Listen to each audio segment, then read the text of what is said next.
Good morning. This is the Talking Devils podcast. I'm Wayne Barton, joined by David Murphy. Good morning, Dave. How are you doing? Yeah, not too bad. Is that the introduction I get when Paul Parker's not here? I don't get like legendary podcaster Dave Murphy or nothing like that. I'm just like You can have it. I'm here with I'm here with Dave. What more do you need? Let's see. I don't know. Let's see who's your favorite. I can see who's your favorite. It's a matter of language and semantics. If you introduce a legend, then it's kind of like it's not nice to then follow it up with like, this is the legendary Paul Parker. This is Dave. So I have to build you up. But if he's not here, then I don't have to build you up. Everybody knows you're not a legend. What are you talking about? This is live, Dave. This is live. This is live stuff. People are watching this, listening to it as we go. We can't correct this. What are you doing? How are you doing? You all right? Yeah, not too bad. Not too bad. Yeah. Not a week. 70 seconds in, no mention of a goalkeeper. That's about to change. That is about to change. All right, Manchester United 0, Arsenal 1. The Premier League season gets itself underway yet again, dragging herself back onto the railway tracks, chugging the train down. Was it Michael Scott in The Office? I think it's because it sits on the railway train like, that's kind of like how I felt. Like, all right, let's go back to Old Trafford. Let's start again. It was nice. I mean, because of having the baby, we were a little bit late getting to Old Trafford, and we didn't see all the same people that we normally see, but we did see, couples. So Rory, good friend, hopefully watching, maybe listening back. Bumped into Barney, Red News. Support Red News if you don't. Support all the fanzines. The two that are United now. United We Stand, and Red News as well. And it's nice to go, like, we've got that same routine going. Everything's still the same. Some things never change, do they? There's a pre-match. This isn't a word of a lie. You know me, Dave. I'm not a good one for predictions. I steer clear of them. And I was talking to Rory. Hey, here he is. Good morning, Rory, mate. How are you doing? All right, mate. Saw Rory before and after the match yesterday, which was a nice treat. So we were talking, I steer clear of predictions, but as we were coming out of, we were in the Lowry and we came out just as we were walking to the game. I said, look, I normally don't make a prediction, but the one thing I've got a strong sense of that's going to happen today is Arsenal will score. Because no one's really talked about it. It's one of those things where, of all the things that have been discussed, and there were so many, the one thing that hadn't really been discussed is the overcrowding at the corners. And the way that a lot of discourse over the goalkeeper, of course, but not a lot about the goalkeepers and set pieces, and the way that Arsenal play from. I said like, I've got a strong feeling that that's going to happen today. Especially the rule changes about like certain things. You've got a strong feeling that something like that was going to happen, and that's what happened in the first half. They scored from it. And United stop-start really took some time to get going. I mean, there are individual moments of flair, but I don't want to reduce that to saying we were just a team of individuals, because I don't think we were. I think for the first time, it really felt like we were a team of individuals coming together as a team. They were looking to fit in that system. We'll talk more about Amorim's system and everything like that, because that's something that you've talked about before, and I'd be keen to know where your thoughts are on the way that he's progressing. I felt the system was quite good yesterday. I thought we played really good football. It was probably one of them. I don't like saying this, but it was one of the most impressive performances in defeat, probably more so than any time since Ollie, really. And that's something that can't be taken for granted. Got an upset baby in the house if you can't hear that. And it's not just me reacting to yesterday's match. So, yeah, let's get, Davo, you can get started on this one. So, United 0, Arsenal 1, Bayindir collapsing at the corner. We'll talk about the good points and everything afterwards. But, I mean, what did you make of, first of all, the error and the way it came about, and United's reaction after that? Because I thought we were quite good. We'll talk about all the positive parts of the play. in the goal and the reaction, what was your feeling about that? Well, I don't know whether the goal should have stood, to be honest. But I do think that the goalkeeper could have been a little bit stronger in that situation. It was no great surprise, that the goal we conceded is down to an error by the goalkeeper, because, like I said, I do believe he was being hampered, but I thought he could have been a lot stronger when the corner came in. And we've seen them goals being written out. We've seen free kicks all last season being given because of impeding the goalkeeper. And then when you look at it from a different angle later on social media, you can see that Saliba was definitely pulling on Mount as well. So it's just no surprise that we conceded like that. I've been very vocal about the fact that we need a goalkeeper. We can talk later on about the positives of going forward, but it all stems from, we're going to lose games this season because of if we don't replace that goalkeeper. We're going to lose a lot of games if we don't replace that goalkeeper. But I personally, I thought it was a foul. I really did. But Arsenal do that every game. We've seen it all last season. They just crowd that whole box. And how many times did they score last year with bundle goals like that? But we should have been prepared for that, and that's why I think the goalkeeper should have been a lot stronger. And the players around them should have been a lot stronger as well. I mean, that's what the attackers there for. That's what Arsenal were there for, was to crowd them, was to push in.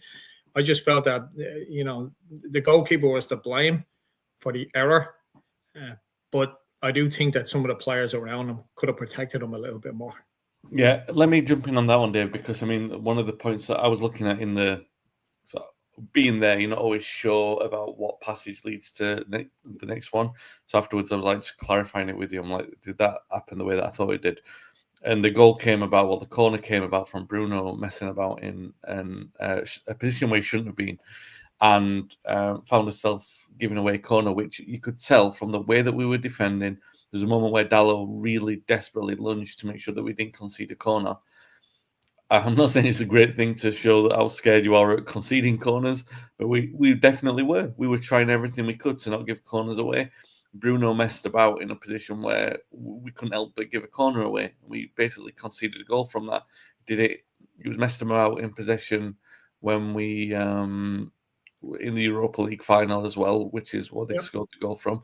I'm not saying that he's the catalyst for those mistakes, because there are other errors that lead there and other people culpable, as you said, and as we've said plenty of times before. But I think there's a point about individualism leading to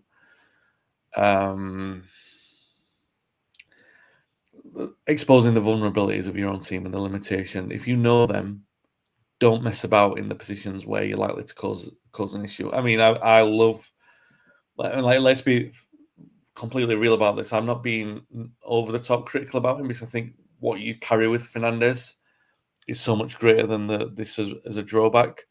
So I'm not like saying he's a liability or anything like that.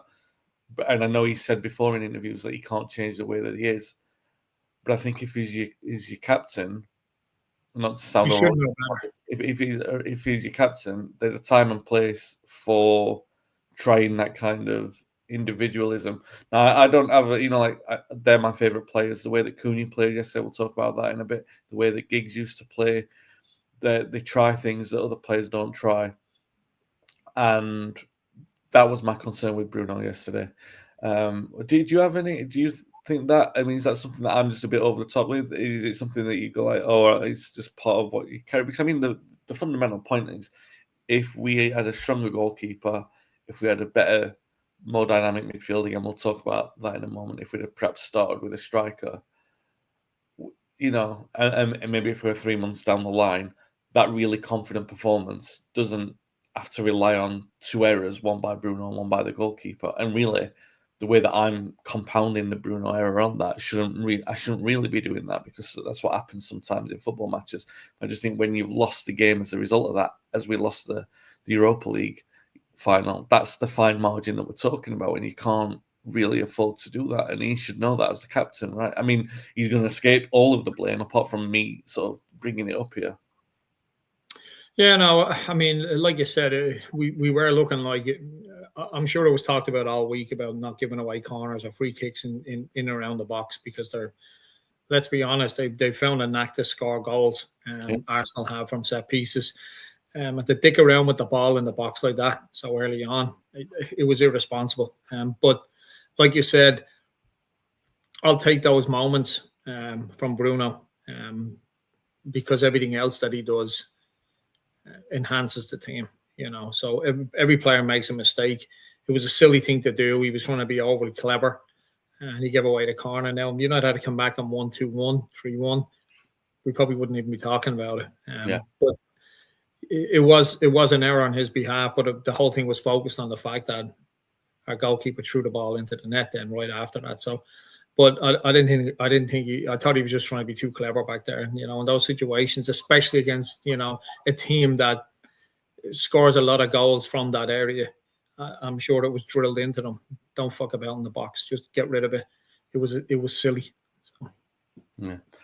Tony, our podcast on the Tactics podcast on Wednesday, asked me last night if it's okay to swear on the pod, and Dave's just proven that it is. I don't. My mouth is cleaner than that. Johnny says Stoke FC goal. I was tweeting that in the game. I'm not usually a tweeter during the game, but I had to comment twice on how they were being very Stoke London branch.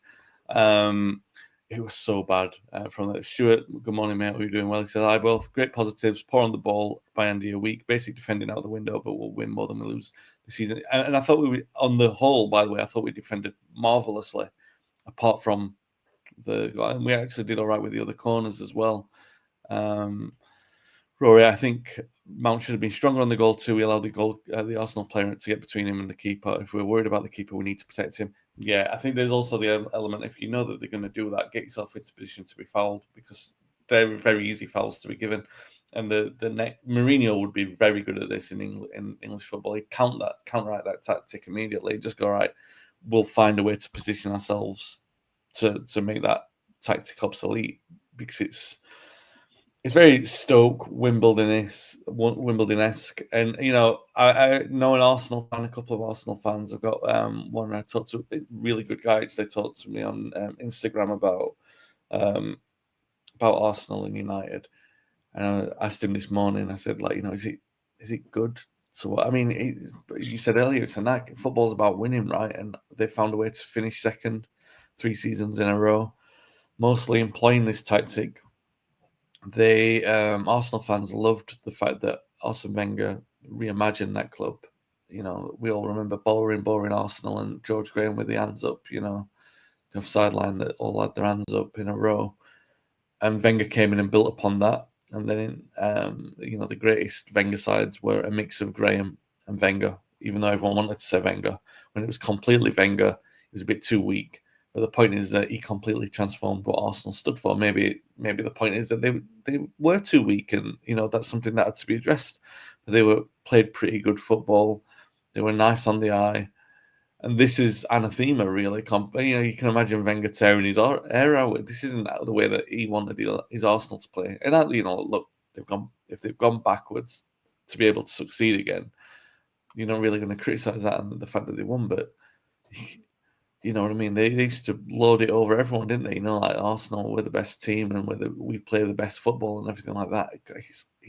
They've got some good footballers. They've got Saka, Rice, 2 of the best footballers in the country, 2 of the best English footballers for a long time. I love watching both of them play, but when they play in that kind of style, is it sour grapes, Dave? I mean, you lost a game. No, it's not great to watch, is it? I mean, not really, but they won't. This is the thing: is that they won't win a league playing like that. I just can't see it. So if Arsenal fans are happy with how they're playing and finishing second and finishing above Tottenham being the achievement of the season, well, I mean, good luck to them. But they'll never win a league with that tactic. Never.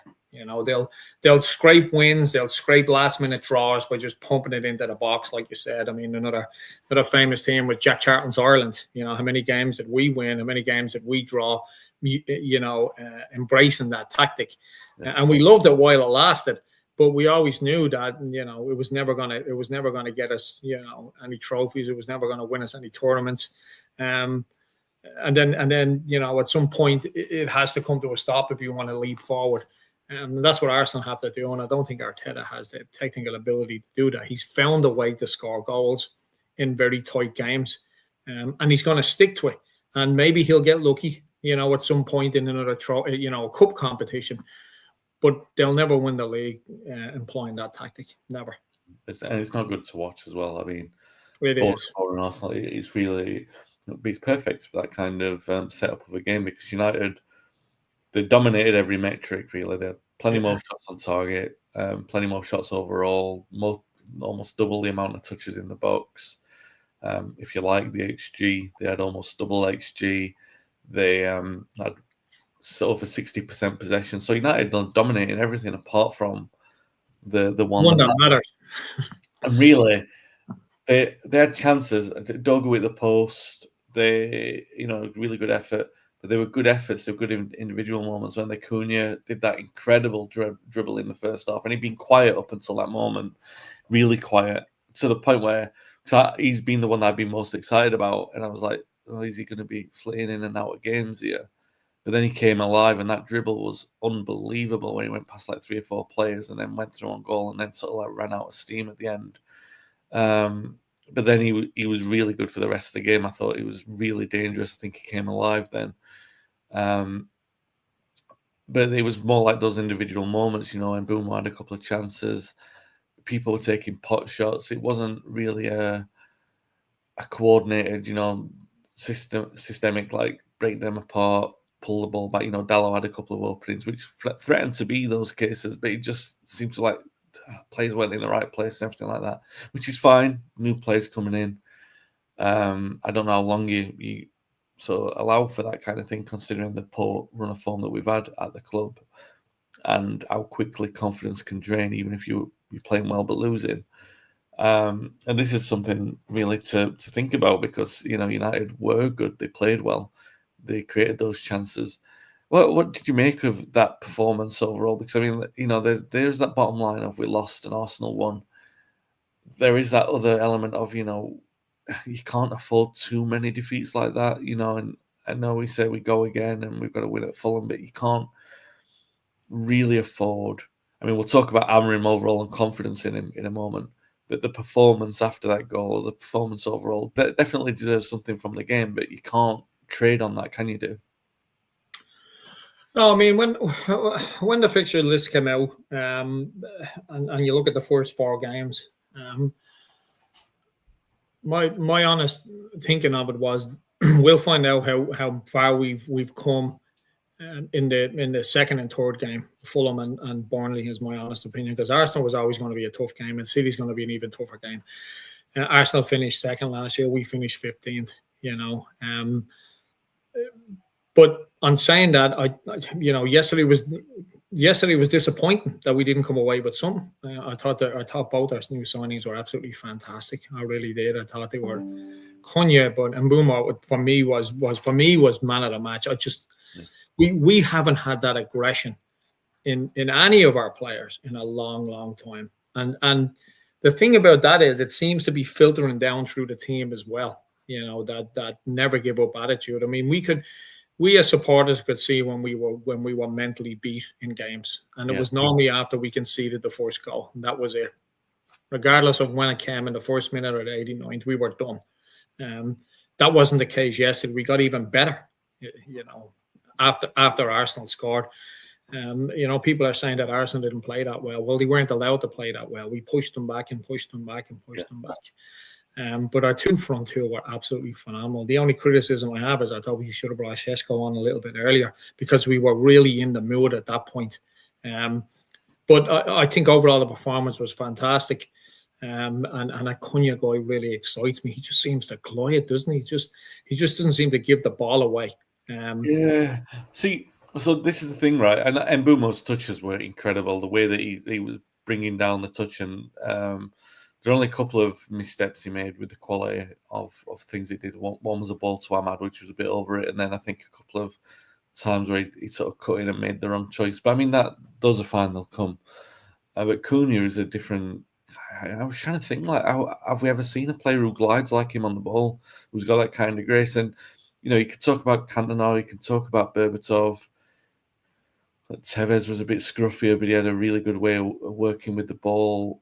I can't, like it's mentioned about, Giggs being a good dribbler. And Giggs was a natural dribbler, but he doesn't move in the same way as any of those players. And it's difficult to think of a player who he reminds me of, because I doubt, like there are players at United who we've seen over the years who stand out for their individuality. So Cantona came in, and you didn't compare him to Law, you didn't compare him to Charlton or anyone like that, or Best. He just said what he did was so distinct in its own right that you don't compare it. You just add him to the list of those players, and you just say, all right, Law's individualism, Best's individualism, Charlton's individualism, Cantona's, Ronaldo's, and you don't compare any of those players because they're not alike. So I almost feel like it's sacrilege, to say Cunha's close control and the way that he moves in the box is better than any of those players. But I seriously haven't seen anything like that. And we saw it for Wolves against us plenty of times, and you go, oh, that's beautiful to watch. But when it's in, you've got a different appreciation when it's your team and it's in a big game, and you look at the other elements of the team and you go, if that's all put together, what he's doing is catalytic in changing the game completely. You see how different that could be, the way that he unlocks defenses. There were two in the first half where he went through players in the box and created openings. That doesn't happen. I've never seen that happen especially in today's game. There are players like Bernardo Silva is quite good at doing it. There are a couple of players at Liverpool who've been quite good at doing that, but he's got this different way of doing it. It's like the ball is glue, and he's got that tenacious attitude to keep hold of it and get it back as well. And so, you look at Bruno, and he's undoubtedly, David De Gea is a shout, but you'd say Bruno's been the strongest player post-Ferguson, right? Everyone would say that.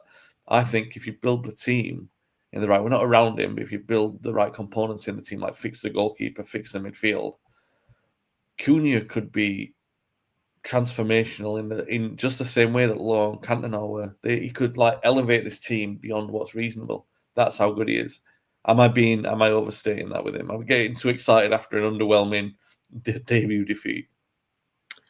Does this mean you've moved on from Anderson as your favorite all-time player? Yeah, it might be. Yeah. After one game. No, listen. We watched him last season at Wolves. He was a fantastic player. At times, we'd sit there. I did believe last year, though, with Wolves, he had a bit of an attitude problem. That was my only concern. Yeah. But that could come with the fact that you are by far the best player in the team and in the club, and if people aren't up to your standards, you start to get a little bit hot-headed.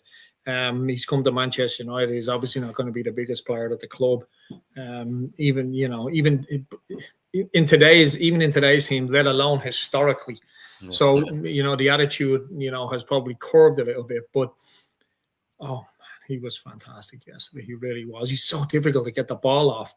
And the one thing that he does, which I used, we would see Van Nistelrooy do. He knows when to move the ball at that right moment to tease the defender, to tease someone to come get it, and then just disappears practically. Van Nistelrooy was so good at that with the defenders and with the goalkeepers, that just waiting for that last second to take the ball away. It was a great debut, and I'm really, really looking forward to seeing him the front three together. I'd like to see Ahmad in there as well, instead of Dalot. But he was absolutely fantastic. Yes, he really was, and it's the aggression that I really like. It's like I said, we were mentally weak. We have been for years. I just don't think he's going to allow these players to become mentally weak, and that's another huge asset that he has. But yesterday, he was just like you said, he was gliding around the pitch. He was absolutely fantastic. Yeah, hope to see a lot more of that. The system itself, Dave, before we get to that, in fact, we'll just talk about the changes, because, I thought Casemiro looked slim, a lot slimmer. He looks like he'd leaned up quite a lot. I thought he played quite well. Maybe he brought him off because he was tiring. Don't think Agate was the right choice. Questioned it when it happened, and one of the first things he did. No, not one of the first things he did. Sorry, the last things he did was that shot from 30 yards, 87 minutes. The ball was moving. It's like you're the one of the poorest players in the team to be trying this. We're actually working well at building the play up. Just keep it moving. And that just, I think it derailed a lot of momentum from that moment because we were building so much. And it just feels like it was kind of like a desperation. Do you know what I mean? Like, and we weren't there. We weren't in that act of desperation. So why try it? Especially when you've got the limitations that you have. And I look at him, I think the things that he can do well, the things that you in particular like about him, don't fit this team. The way that his limitations prove themselves are going to hamstring what he can give this team. I just don't think he fits in a midfield too. If you had a three, in the way that we talk about Kobe, you could have Agate sitting and you could have Manu floating in another three, and like maybe Casemiro as the third player. If you're looking at the combination of players that we've got, but you don't. You've got two in there, and I didn't think Casemiro played up badly. I would definitely brought on Kobe instead. But I just don't see what Agate brings in that. And at that moment, without wanting to be too fatalistic about it, considering he didn't start him in the Europa League final, which is a game that a spoiling midfielder should be brought in for. Do you know what I mean? To play that kind of game, if there's no game in which he excels and no system in which he fits, he shouldn't be at the club. I know he's only been there a year, but his limitations on the ball are so severe that you can't afford to carry him in a two. So unless he changes the system, he's just not going to be any good for us or for himself. Yeah, no, I was baffled at why he brought him on, and with us 1-0 down and really going for the jugular against Arsenal. You bring Ugarte on, and I like the guy, but yesterday was not the time to bring him on. You bring him on when you're winning 1-0 or you're winning 2-1, where you just want to get someone just to go in there and just spoil everything, like you said. I don't know what's going. Kobe Manu must be thinking to himself, "What the hell do I have to do to get on this pitch?" And that's a concern for me. It really is. But it was just the wrong game. It was the wrong time to bring him in. There is certain games where he'll be useful. Just yesterday, and specifically, in that part of the game, to bring him on and not bring on Kobe was baffling. It really was. But not that I want to keep bashing Amorim, but his in-game management at times is baffling. We've seen that all last season. We'd be losing a game and he'll bring on a defender. It just doesn't make any sense. And to bring him on yesterday at that time, it just didn't do anything. What was the point of bringing? What did he think he was going to do bringing him on? We were the ones that were constantly on the front foot. He's not the type of player you need when you're on the front foot. Kobe is. We've seen that many times. It was a little bit baffling. And then, like you, the 87th minute, of all the players to be taking a shot from that, and you are right, it deflated everything. It really did. It was kind of like, even though there was 6 minutes of added time, so there was like 8.5 minutes left at that stage. It felt like that was the last shot of the game. That was the last effort. Yeah. So it was a bit surprising to see him come on. Yeah, 6 minutes. I thought they should. First of all, I thought they should have been 7. They wasted a minute in the 7. That's quite impressive from Arsenal. I mean, they've got all the new directives in for time wasting with the hands and everything like that.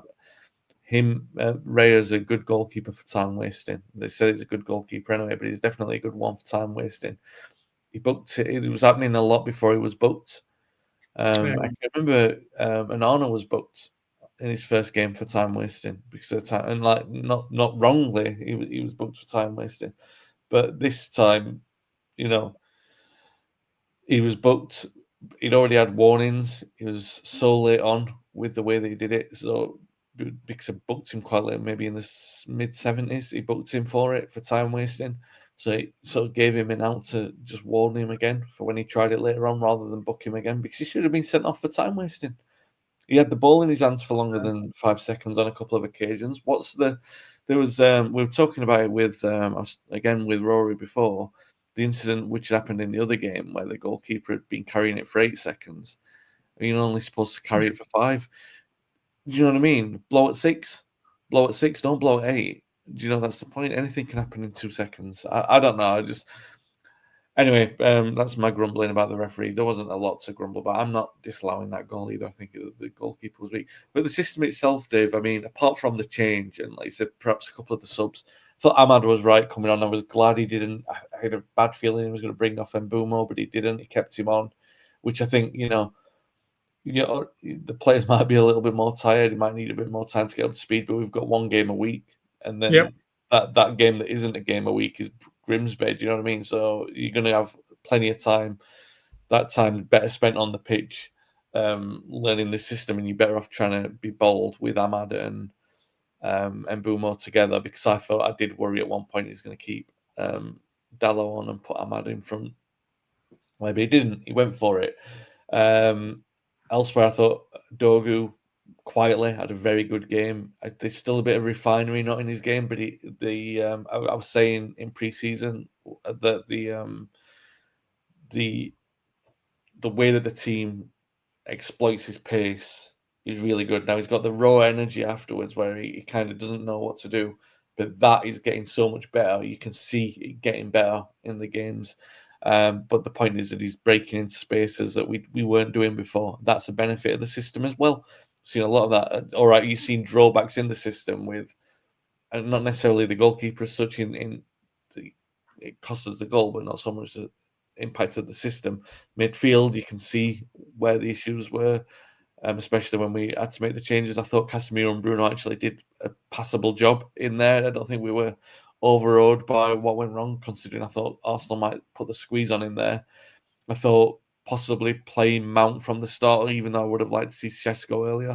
I think considering the way that we moved the game around, apart when Cunha started to get more into the game, those players were all revolving around, because basically you've got Bruno, Mount, Cunha and Mbumo. All of those players can move around into different positions. I think once that started happening, I actually started impacting the game quite well. So I think systemically, it's probably the first time I've looked at it and said, all right, I like this. And like you were saying earlier, it wasn't telling Arsenal, we're going to see and watch what you do. This was us doing what we want to do. This is our way of playing. We impose it on you. And I think when you see that, I think that the team got applauded off the pitch yesterday. And that was, we didn't create massively glaring open opportunities from the 22 chances that we created. But there was that sort of, the confidence didn't drop. They kept going. They saw the idea of what we were trying to do. And it looks like a United team, all right? It's not the shape that we like from a United team, but it doesn't really matter if the attitude's right and the way that they're playing's right and the work rate in moving and creating opportunities for other players. If all those things are working, it doesn't really matter what formation you're playing. And all of that was pretty much spot on. You've been critical of Amorim. We've talked about this run of fixtures that we've got at the start of this season. Surely yesterday you're watching that thinking, this is probably the first time I'm confident that we are moving in a right direction. Because I felt like the performance itself felt like a United performance. Yeah, I mean, I haven't been this confident in our team and in our manager since the first 30 minutes of Ralph Ragnick when he came in. But we all know how that ended. No, listen, I've always said that I like that system regardless of what team's playing it. I just felt last year it was just ridiculous to persist with that system when we clearly didn't have the players to play it. Now we have one piece of that big jigsaw, which is people that can be aggressive and people that can score, and that's what we have right now with the players that we have. I'm still under the impression that we definitely have a long way to go with Amorim. Again, yesterday his substitutions were a little bit bizarre, especially the Ugarte one, which we just talked about. It was, but I mean, yesterday was a plus. Don't get me wrong, it really was, and we dominated Arsenal because of that system. We really did. I didn't think they had much to answer. They didn't have much of an answer for United. United would just keep coming at them. And Arteta can sit in the press conference and try and talk up Arsenal, but at the end of the day, he'll look at the stats and he'll look how poor they were. And it wasn't because they were poor; it was because we were good. And that's what gets lost in a lot of this. That Arsenal were poor. Well, there has to be a reason why they were poor, and there can be many, but the main reason, yes, was our system and the players that we had. We're not going to keep flogging a dead horse. We know where we need improvements, and for us to do well this season, we got it. We just has to go into the market and get a goalkeeper on loan, get anyone on loan. Let's talk about the goalkeeper now, because afterwards, after the game, he was called upon in the press conference. 2 questions put at him. I really didn't like this. Gaslighting is a phrase that's been used in the it's come up for the last 10 years, usually in domestic abuse and stuff like that. It's to do with the nature of the questioning, and not so much leading questions, but you are asking a question with your own answer premeditated in there, and you are creating your own scenario where the opinion or answer of the person you're asking the question to is really irrelevant, because you're creating your own narrative to that. And that's what happened basically. The 2 questions that were put to him: why didn't you pick Tom Eaton? Why did you drop Onana? We didn't drop Onana. He wasn't ready to be selected yet, so that's why Bayindir was in there. Why didn't you pick Tom Eaton? Which I'm really disappointed with, because that's so facetious, and everyone knew that Tom Eaton wasn't going to play. Everyone, I mentioned this in the Europa League build-up.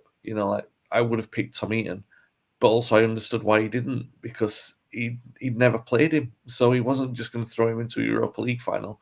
When we're talking about bringing in a goalkeeper, I don't think that would be the right thing to do. So he's put him on the spot.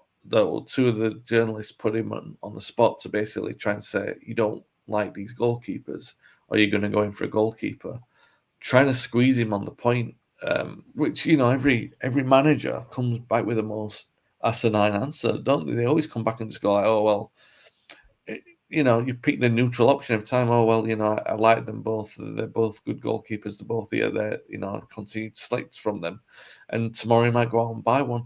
It's got. I really found that line of journalism's plummeted the standard anyway. We know that there are some really, really, really good reporters out there, but it's not. There are some really good reporters out there. Some who keep the integrity of the profession alive, and then there are others who are just they just want the clicks. They want something in there. Nonetheless, that's just my grumble on that. Nonetheless, we do need a goalkeeping change. He was on, I'm not deterred by anything that he said. He's going to know that we need a goalkeeping change. He will know, and it's something you have banged the drum about, and I'm going to give you a little time now, Dave, because it's not like I disagree with you. It's just the answer to everything that you say. How were your cornflakes for breakfast this morning, Dave? We need a new goalkeeper. Now I'm going to give you a chance. We did say this. We've both said it pre-season. The first opportunity, the goalkeeper is going to make some kind of error. It's going to prove costly in terms of result, probably. It's likely going to be costly moving on in terms of result. How many of those results will prove costly in terms of the managerial reign? They undermine everything he's trying to build. He will see that. He cannot be blind to it. And it bumps it up. Like they were talking about midfielder being a priority 2 weeks ago. There's no escaping the fact that these 2 weeks are critical for getting a goalkeeper in. Yeah, I mean, first, I want to address the press conference. I mean, people are criticizing Amorim for, his answer. I mean, why would you throw your player under the bus, though? He's not going to say, yeah, listen, we've got ourselves into a situation where we've got 2 shit keepers and a third choice keeper, so he's definitely not going to play Tom Heaton, no matter how many people call for it. It's not going to happen. He's our third choice. You can't take that risk with your third choice. You really can't, especially in the opening game of the season against Arsenal. He would have got absolutely mullered if that happened. Turns out it did, but it's with a more experienced goalkeeper that's played a hell of a lot more games. I have no issues with him coming out and protecting him. But, I don't know. These journalists, journalism these days is completely different. It really is. It's just, it's in the gutter for the most part. These guys just, they're sent out with an agenda. You're going to Manchester United. We need clicks. We need impressions. You got to go out there and you got to ask a stupid question. I don't believe for 1 minute that these reporters think that that's a very smart question to ask. They're not reinventing the wheel by pointing it out. I was happy with Amorim's, response, because at times he can be a little bit flaky in these situations. But he pushed back. He pushed back hard, and I was really happy to see that. And he's never going to throw players under the bus. And you never should. The manager should never, ever do that. Ever. They shouldn't. You can go into, you can say what the hell you want in a press conference. People may not want to believe you, and that's okay. But you know who will believe in you then? The player that you didn't throw under the bus. We have to go to Fulham next week. Onana, will he be fit? Will he even be in the squad? We don't know. So you don't throw your current goalkeeper under the bus by saying, yeah, he's shit, and he threw the ball into the net. What's that going to do? Achieves nothing. It gives the reporter what he wants. And that's what we don't want to do. So I was happy with that. Listen, the other thing as well is Amorim knows we need a goalkeeper, and by all accounts, he's been trying to get one. The rumors are he went in for Martinez, then he tried to get him on loan. Obviously the cost of that was deemed too high by United, but I do hope they sit down this morning and they assess that and go, well, what is the cost versus the cost that we're going to endure for the rest of the season with these guys? It's not going to get any better. It's going to get worse. We need to buy a goalkeeper. I'm stunned we never went in for Kepa for 5 million. If we weren't going to spend a lot of money on a goalkeeper this season, go in and get someone that's just better than these guys. And Kepa would have been the one for me. Is he fantastic? No. But at one time, I think he was the most expensive goalkeeper in the world. He is a very, very good goalkeeper. He really is. He's better than what we have.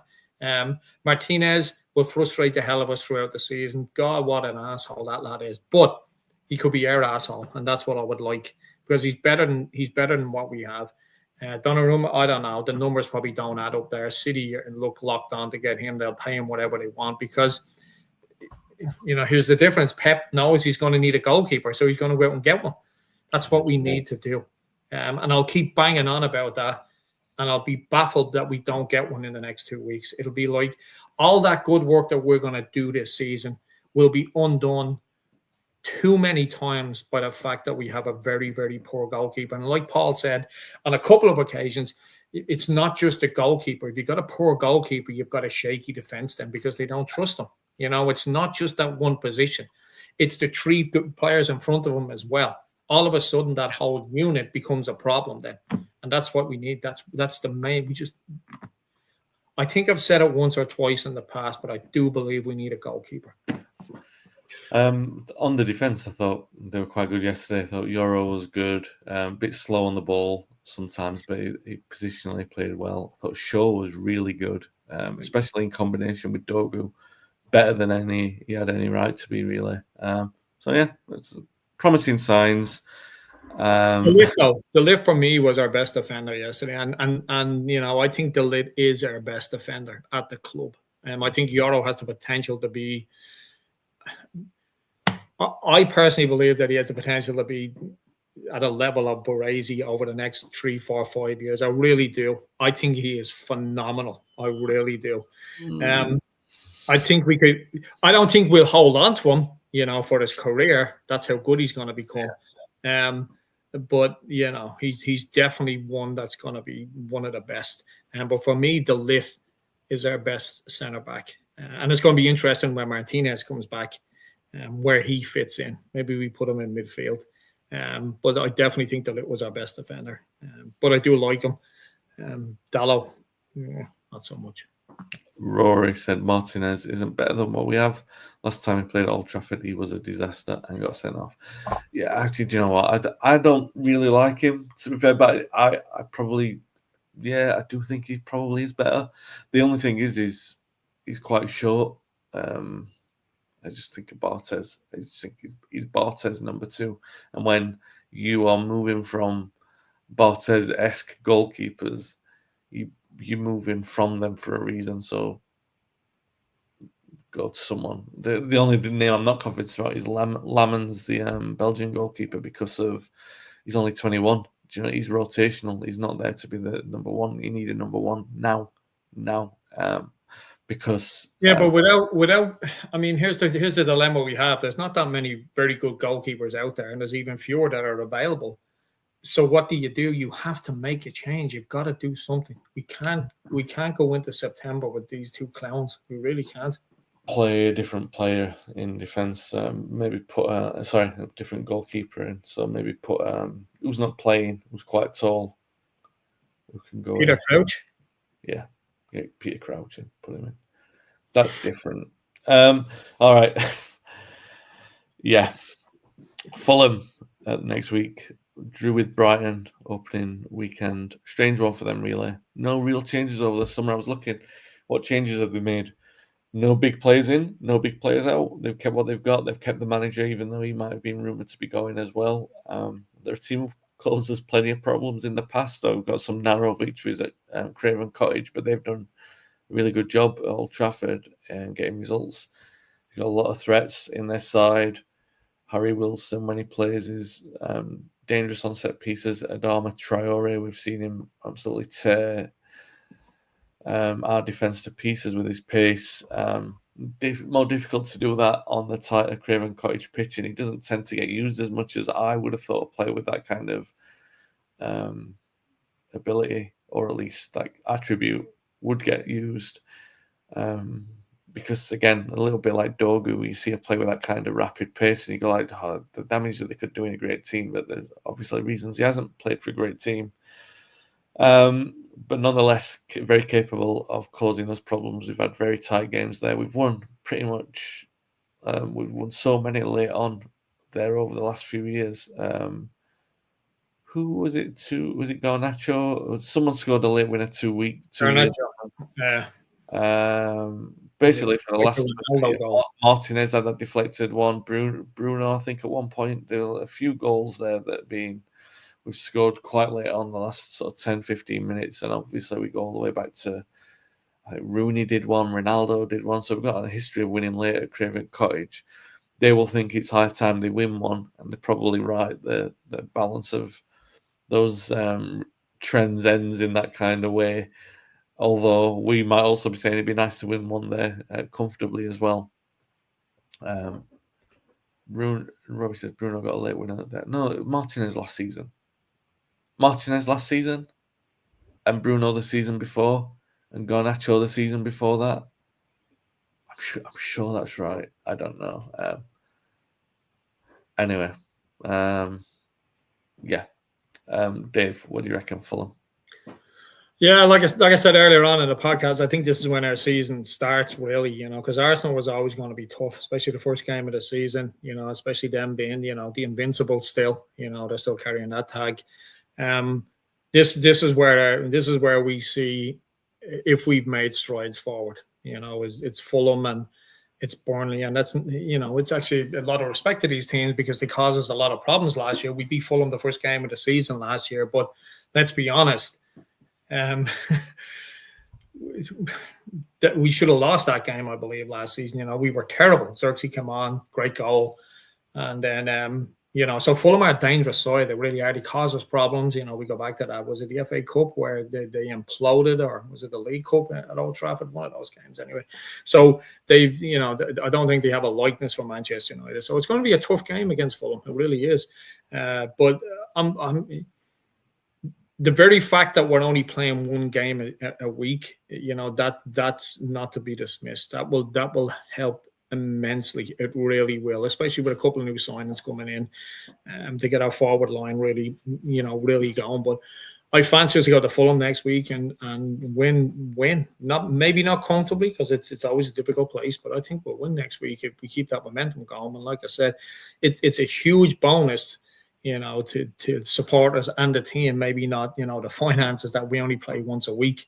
And as you said, we got Grimsby, halfway through the following week. But I think we're going to go to Fulham and we're going to win and keep that momentum going into the Burnley game the following week. But yeah, I don't know whether it's the fact that we haven't had real football in a couple of months, but I'm confident, and excited to see United next week. So, which we haven't had that a lot lately, where you're like excited for the next game. You want to have the next game, but being excited about it, it's been a while.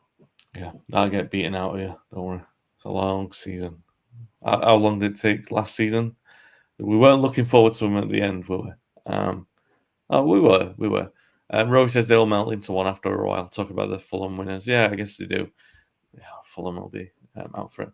Young Murphy there. Look, I'm presuming this isn't one of Dave's kids, but any of United's chances of going in Bayindir's blunder means nothing, just like Schmeichel's blunders in Turin, Barcelona, and throughout the rest of 1999. What's the point of this video's title? Well, we did say that earlier in the pod that, yeah, if we don't have the chances, then, yeah, it does mean nothing. But the point is that we didn't score the chances, and like Gav says about looking at the missed chances, we did very early on. We talked about them. Not that there were many, they weren't gilt-edged or anything. There were a couple of openings, but you don't look at them and say, oh, we missed those. And that's what cost us. It was very obviously the goalkeeping error that cost us. If that didn't happen, we'd draw 0-0 and we'd be talking here saying, well, not that I want to harp on too much, though. Sorry about the referee, but I thought he was poor. I thought he was poor for both sides, which is an achievement in itself these days. But a question for you then. The goal should have been given, and then secondly, Cunha, the penalty for me, it was stonewall. I've not seen enough angles of that one, of the Cunha one, to be sure. I'm not 100% sure on that. Probably I'll watch afterwards and be fuming. I don't think it was. Again, I've not watched the game back, by the way. This is from my evidence of being there and watching the game. I didn't think it was a foul on the goalkeeper. I thought they just targeted and they exploited it. What I will say is that you would expect that when rules change, or when they look at rules more closely, and those kind of things are meant to be changing, I'm surprised that something wasn't done to just disallow that goal, even though it was soft, and they would have put it down to the directives. Is what it is. I felt that they exploited a weakness, and we could have conceded that goal anyway. Do you know what I mean? They would have had another corner, and they might have done the same. Nonetheless, I think it was a goalkeeping error that cost us, and it was always likely to be a goalkeeping error that cost us, much as in the same way that we could predict that the same could happen next week. And I know what young Murphy's saying there is that, Schmeichel made blunders in 98-99. He did. Every goalkeeper does, but when they're the main characteristic of who you are, and they are likely to cost, as they've cost us numerous times throughout last season and the season before that. There were many Champions League games. There was a Europa League final. All the big occasions, goalkeeping errors have played a part. They might not be the main feature, but they've played a part. Go back and look at all of them. And there's no escaping that. Now, you can say that the system's at fault. You can say that the forwards are at fault. And you can say that Amorim's at fault and his changes are at fault. But if you've got this underlying issue, if that's not fixed, all of the rest of the team, Paul was saying it, Dave just referenced that, it undermines everything. It undermines the stability of the defence. Not to bang Dave's drum too much here, but that's the point of it. If you fix the goalkeeping issue and all of those other issues remain, then sooner or later we'll change the manager. But the point is, we can see all the positive stuff. If that gets undermined by the goalkeeper, and we end up having to change the manager because the goalkeeper's not good. Do you know what I mean? That's the issue that we're talking about. It's a very real issue that could well happen in like the next 6 or 7 weeks. That we might end up making a lot more changes because we just need to make one in the next 2 weeks, which everyone can see, even the manager. Anyway, and we'll hope. Look, no one wants to be up on here bashing the goalkeepers, bashing any players. Want to be saying they're doing really well. One wants to be saying Bayindir at the end of the season came back from this defeat, proved us all wrong, kept numerous clean sheets, showed a lot of stability, and in the rematch against Arsenal, did have no problems with corners whatsoever. Do you have any faith in his ability to be a number one for United? I don't. That's it. That's just the bottom line. It's just an opinion. So, and I don't want to be criticising United players. I want everyone that I criticise to prove me comprehensively wrong all the time because I support the club. I want him to be the best goalkeeper in the country. And I want the same for Onana as well. I want them both to do it. I want them to go on to be the next Schmeichel, and that we talk about their blunders in the same context that we do Schmeichel's from 98-99. And that was a poor season from Schmeichel in 98-99 as well. But also he had some great moments in there that saved us plenty of games. The save against Inter Milan, the performance in the 99 semi-final, if we've got those from Bayindir and this is apples and oranges. That's yeah, it is. All right. Anyway, I'm giving it's a fair point. We did criticise, but we have also leveled that criticism with the other points that has been mentioned there. That the chances were missed and everything. We did do that. We are fair. Anyway, that's it for this week. We'll be back next week, hopefully with Paul, to talk about his two favourite clubs, Fulham and United, and hopefully United give him his other favourite club a bit of a stuffing. If he's not here because he's too upset about it, then Dave and I will be back to talk about it anyway. Have a good week, guys. Thanks for listening. Thanks for watching. Make sure you hit the subscribe button if you're watching on YouTube, and give us a like, share if you can. Really appreciate that as well. Have a good one. See you later.